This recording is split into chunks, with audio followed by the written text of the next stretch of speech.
Open up Roblox, click more option on the left hand side. Click it. Click setting option. Click privacy and contact restriction. Scroll down, click visibility and private server. Click private server. It may be everyone or friends. It depends on you. You can set anything, everyone or friends.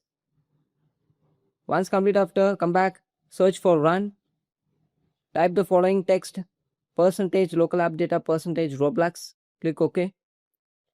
Click local storage folder.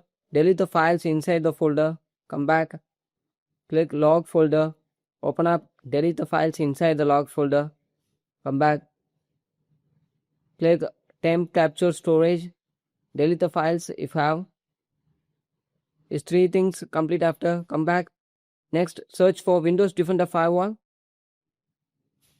Click allow an app or features to Windows Defender Firewall. Click change settings. Scroll down and search for Roblox and Roblox game client. And make sure it should be enabled in both private and public. If it's not available, means click allow another app and browse it. For easy method, come back, right click open file location, copy the address in the top side, come back and paste the address in browse location. You can easily get the application. Once you get after, click add. I already have, so I skip it.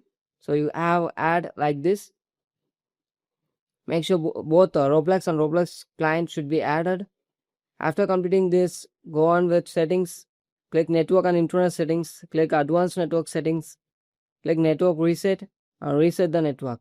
It will reinstall all your network adapters. Thank you.